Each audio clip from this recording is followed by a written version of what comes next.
Hello and welcome.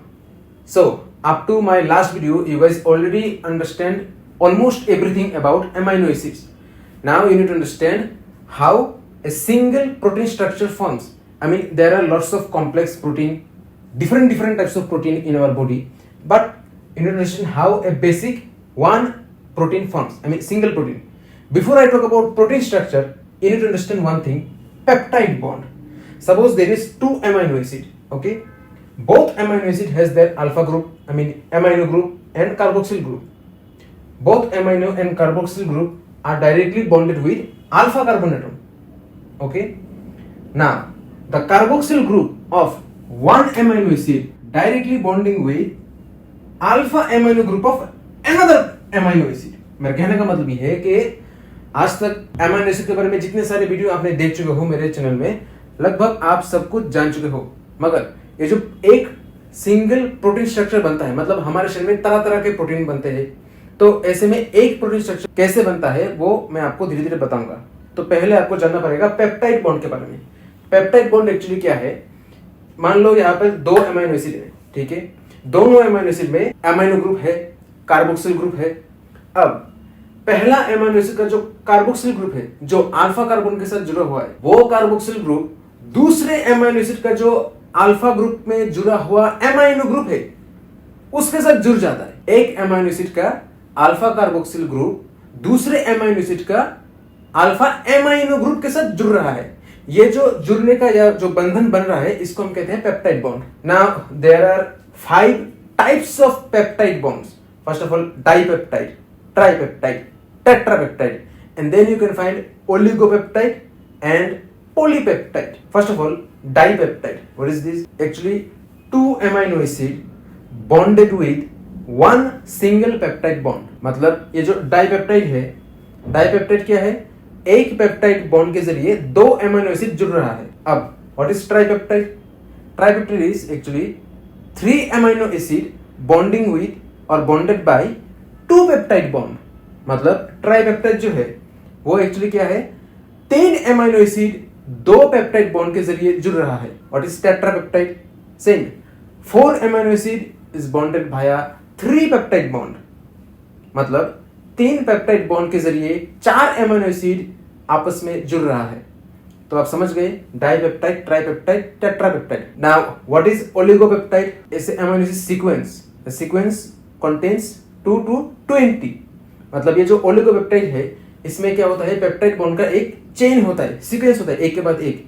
तो ऐसा 2 से लेके 20 तक हो सकता है।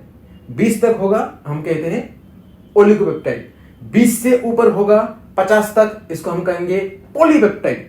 I mean the peptide chain ranging from 20 to 50 we call it polypeptide. For example, in our body the most abundant amount of protein as a carrier protein we known as albumin. I will talk about this later. Just remember, one albumin is a long polypeptide chain contains 585 different amino acids. मतलब हमारे शरीर में एक carrier protein होता है albumin. इसके बारे में हम बाद में बात करेंगे डिटेल्स में, पर आप जान के रखो कि एक एल्बुमिन जो है एक लंबा सा पॉलीपेप्टाइड चेन होता है जिसमें 585 इतने सारे अमीनो एसिड, अलग अलग टाइप के अमीनो एसिड्स इसमें होते हैं। Another example collagen. Collagen is formed by 3 parallel oligopeptide chain. Each chain contains 19 amino acids, different types.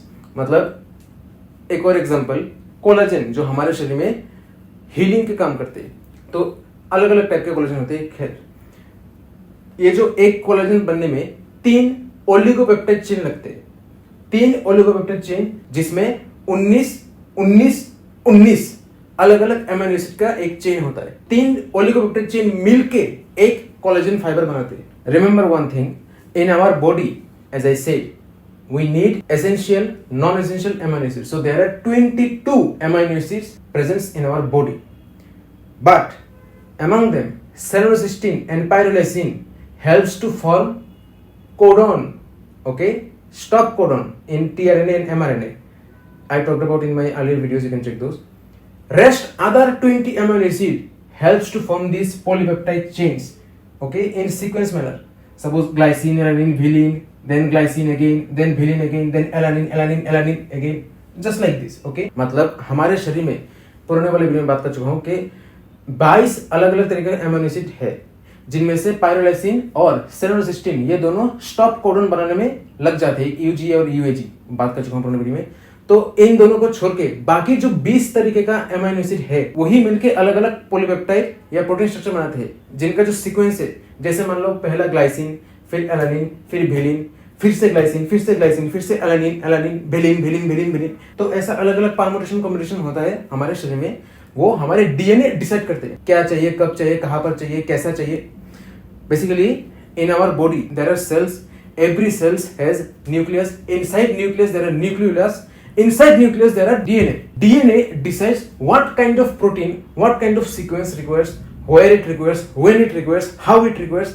This decision is done by DNA. We'll talk about it later in details. See you in my next video, then bye.